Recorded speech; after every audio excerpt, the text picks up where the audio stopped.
Bismillahirrahmanirrahim. Assalamualaikum warahmatullahi wabarakatuh. Hari ini, alhamdulillah kita dapat bertemu kembali dalam pembelajaran biologi dengan materi yang baru yaitu tentang sistem reproduksi. Mudah-mudahan di sini semuanya pada sehat ya dan tetap semangat untuk belajar.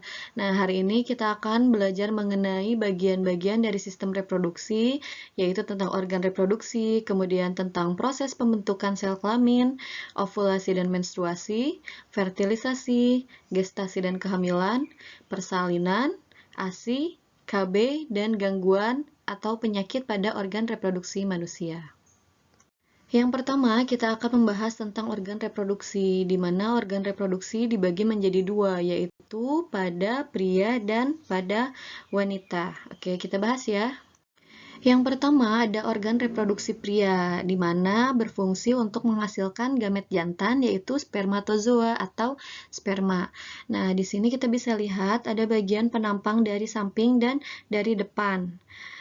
Ini bisa dari dalam juga ya, kelihatan dari dalam.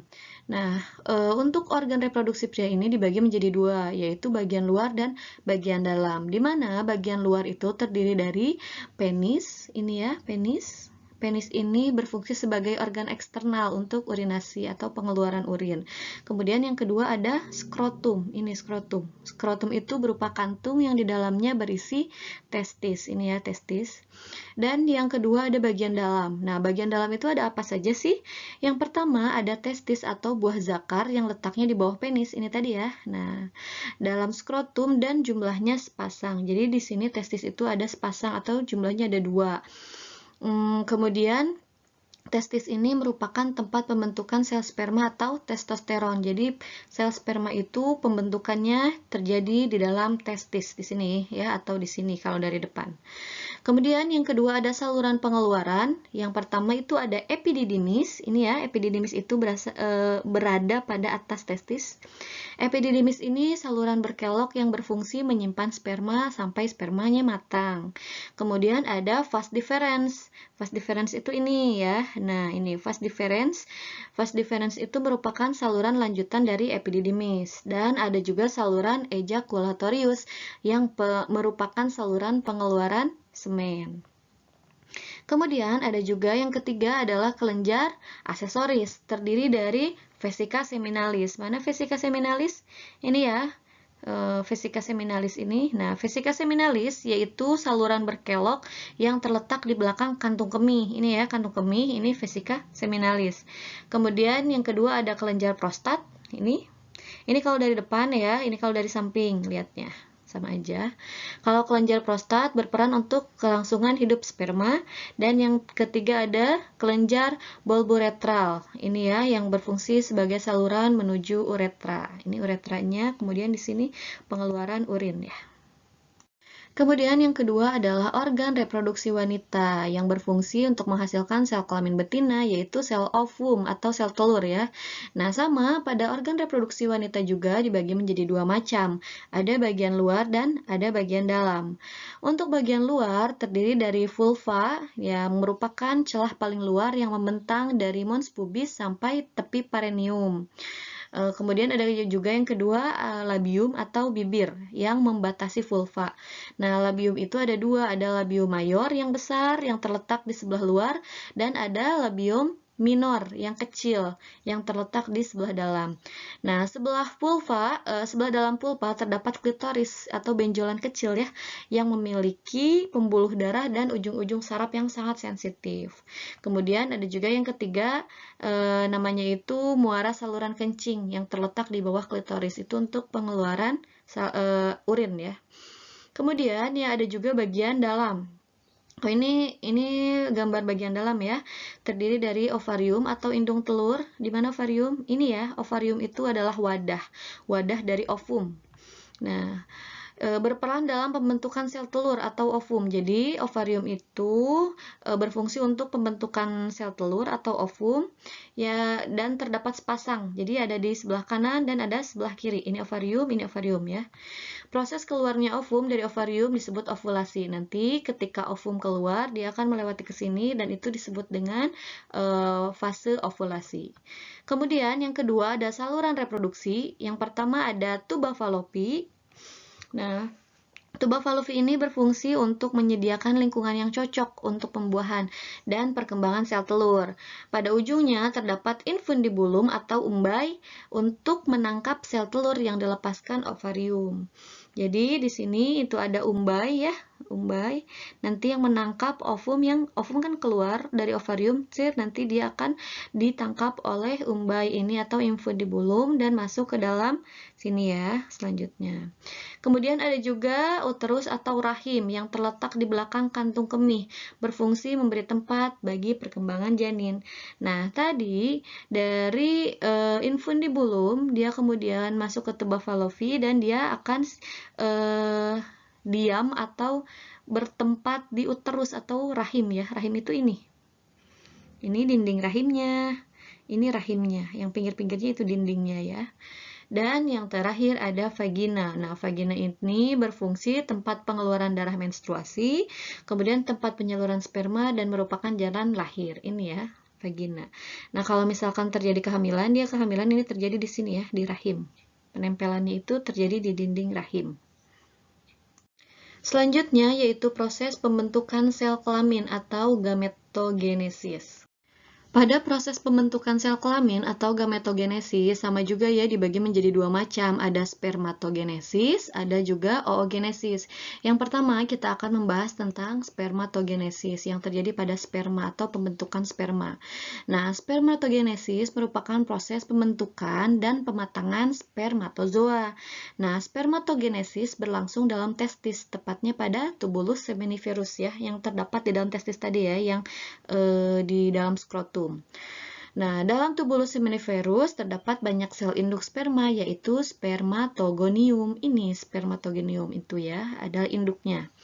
Untuk prosesnya, pertama, spermatogonium dia itu memiliki diploid atau 2N akan membelah secara mitosis menjadi spermatosit primer atau spermatosit 1.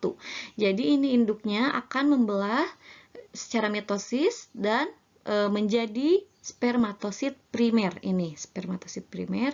Kemudian setelah itu spermatosit primer atau spermatosit 1 ini akan membelah secara meiosis menjadi 2. Spermatosit sekunder atau spermatosit 2.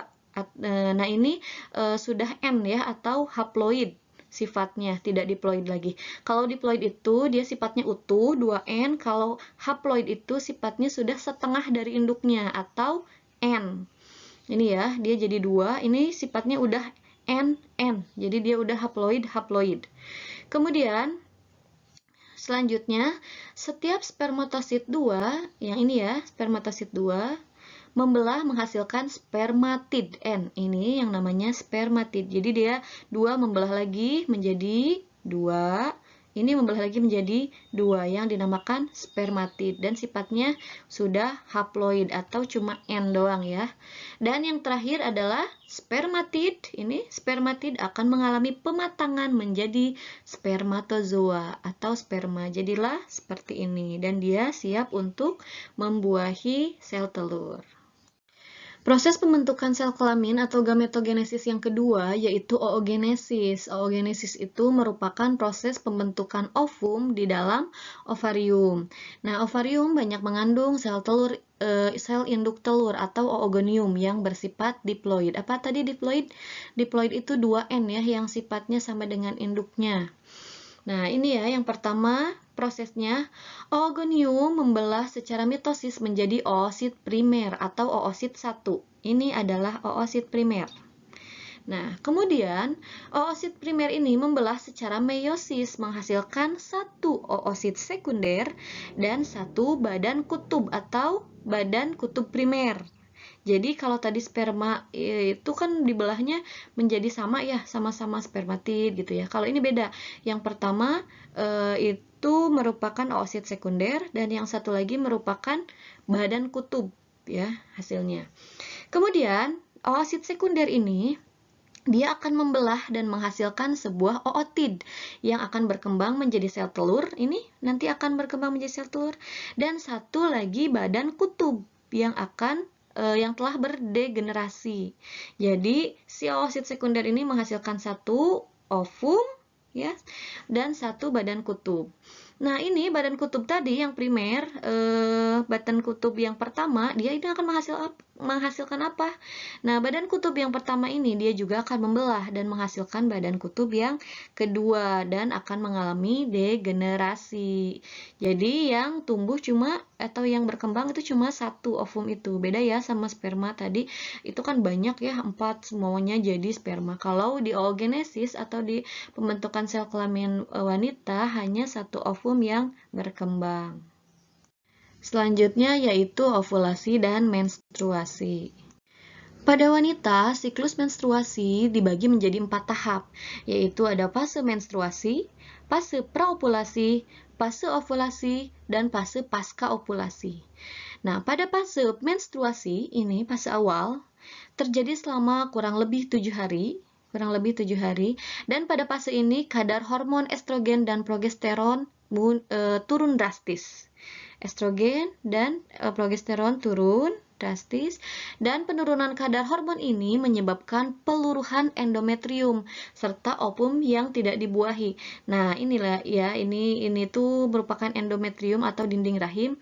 Nah, karena hormon yang tadi progesteron itu turun sehingga menyebabkan peluruhan di endometrium ini ya, atau dinding rahim, sehingga keluarlah darah haid atau darah menstruasi.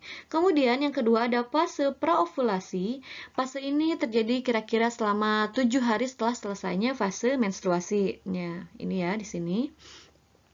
Fase ini, hipofisis otak akan memproduksi hormon FSH. FSH itu diproduksi pada fase praovulasi. Kemudian peningkatan kadar hormon FSH ini akan memicu pertumbuhan folikel di dalam ovarium. Nah, folikel ini menjadi tumbuh ya, memicu pertumbuhan folikel. Kemudian folikel akan menghasilkan hormon estrogen, sehingga hormon estrogen meningkat dan memicu oogenesis. Ini hormon estrogen meningkat dan memicu oogenesis. Apa itu oogenesis? Pembentukan sel perempuan ya, sel ovum pada wanita. Dan yang terakhir, saat kadar estrogen terlalu tinggi, maka produksi hormon FSH dari hipofisis akan berhenti. Ini FSH-nya turun dan berhenti. Selanjutnya ada fase ovulasi. Fase ovulasi ini hipofisis akan memproduksi hormon LH, dan pada saat hormon LH meningkat maka akan terjadi ovulasi. Ini ya, di sini akan terjadi ovulasi, LH meningkat, ovulasi. Dan pada ovulasi itu terjadi pada hari ke-14 biasanya. Ini harinya, hari ke-14. Setelah terjadi ovulasi ini, maka akan disebut sebagai masa subur seorang wanita. Setelah terjadinya ovulasi, maka akan terbentuk korpus luteum. Korpus luteum ini akan memproduksi hormon progesteron.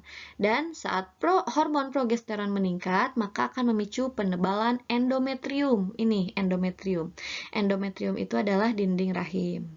Kemudian fase yang terakhir adalah fase pasca ovulasi. Pada fase pasca ovulasi ini, korpus luteum akan berubah menjadi korpus albikan, dan korpus albikan ini sudah tidak dapat lagi memproduksi progesteron sehingga kadar progesteron mulai turun. Kemudian fasenya akan kembali lagi kepada fase yang awal, yaitu fase menstruasi. Selanjutnya fertilisasi. Fertilisasi merupakan proses pembuahan yang bertemunya sel telur atau ovum dan sel sperma. Sel sperma akan masuk ke dalam vagina dan berenang menuju oviduct atau tuba Fallopi. Di sini ya, di sini tuh kan biasanya ada vagina, kemudian ada serviks leher rahim, dan di sini sperma masuk dan dia menuju oviduct atau tuba falopi. Dia menuju ke sini.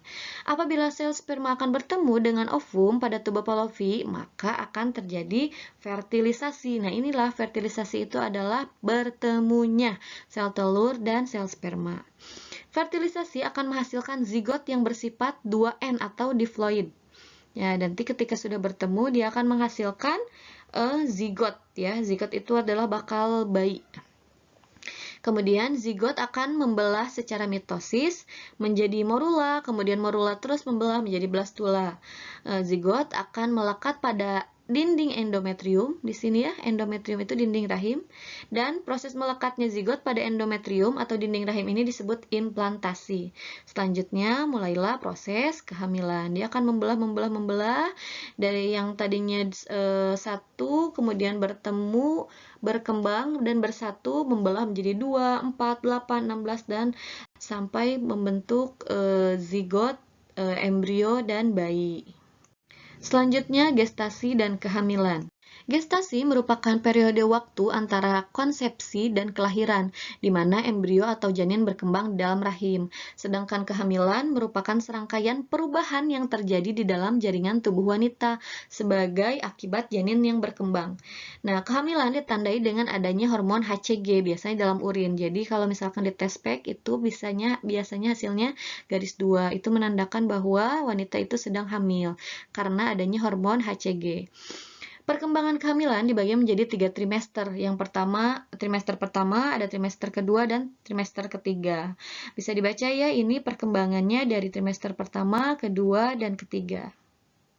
Selanjutnya, setelah fase kehamilan, ada fase persalinan. Pada fase persalinan, proses kelahiran bayi diawali dengan meningkatnya hormon estrogen. Nah, hormon estrogen ini berperan untuk mengatasi pengaruh hormon progesteron yang menghambat kontraksi dinding rahim. Selain itu, persalinan dipengaruhi oleh hormon relaksin dan prostaglandin. Dalam ilmu kedokteran, proses persalinan dibagi menjadi 4 tahap. Yang pertama yaitu tahap 1, yang mulai terjadi pembukaan jalan lahir dari 1 cm sampai lengkap 10 cm diameternya ya. Kemudian yang kedua, tahap 2 yaitu pembukaan jalan lahir lengkap sampai bayi lahir. Yang ketiga itu tahap 3 dimulai pada saat bayi lahir sampai keluarnya ari-ari atau plasenta. Dan yang keempat yaitu 2 jam pasca kelahiran. Beberapa saat setelah bayi lahir dilakukan pemotongan tali pusar. Selanjutnya yaitu air susu ibu atau ASI. Setelah bayi dilahirkan, tahap selanjutnya yaitu laktasi. Jadi laktasi itu merupakan fase pemeliharaan atau perawatan bayi, yaitu memberikan ASI atau air susu ibu. Nah, ASI waktu pertama kali berwarna kekuningan yang dinamakan dengan kolostrum. Nah, kolostrum mengandung antibodi yang tinggi sehingga mampu melawan berbagai bibit penyakit pada bayi. ASI eksklusif sebaiknya diberikan kepada bayi selama 6 bulan. Semua kebutuhan nutrisi bayi itu terkandung di dalam ASI ya, sudah lengkap semuanya. Selanjutnya yaitu KB atau keluarga berencana. Untuk mewujudkan keluarga berencana atau KB dibutuhkan suatu alat yaitu kontrasepsi. Nah, kontrasepsi dibagi menjadi 2 macam, ada kontrasepsi permanen dan non-permanen. Untuk kontrasepsi permanen yaitu cara pencegahan kehamilan yang tidak dapat dikendalikan lagi. Jadi, cara ini dilakukan biasanya dengan cara operasi. Jadi, untuk laki-laki biasanya dengan vasektomi yaitu pemotongan pada vas deferens. Dan pada perempuan contohnya itu tubektomi, yaitu kontrasepsi permanen dengan cara pemotongan pada oviduct dan setiap ujungnya diikat. Kemudian selain itu ada juga yang non-permanen. Jadi kontrasepsi yang non-permanen ini merupakan kontrasepsi yang suatu saat masih mampu hamil atau kemampuan kehamilan ini dapat dikembalikan lagi. Misalkan dengan pil, IUD, diafragma, sistem kalender, dan lain-lain. Selanjutnya ada gangguan dan penyakit pada organ reproduksi. Contohnya ada prostatitis, kemudian ada kanker serviks, ada endometriosis, infertilisasi, sifilis, gonore, infeksi trikomonas, dan lain-lain. Bisa dibaca ya. Mungkin hanya itu pembelajaran yang dapat Ibu sampaikan untuk hari ini. Mudah-mudahan bermanfaat dan mudah-mudahan kalian paham dengan penjelasan apa yang telah Ibu sampaikan tadi. Kurang lebihnya mohon maaf. Bila ada pertanyaan atau sesuatu yang belum dipahami, boleh komen di Google Classroom ya. Mungkin cukup itu saja. Wassalamualaikum warahmatullahi wabarakatuh.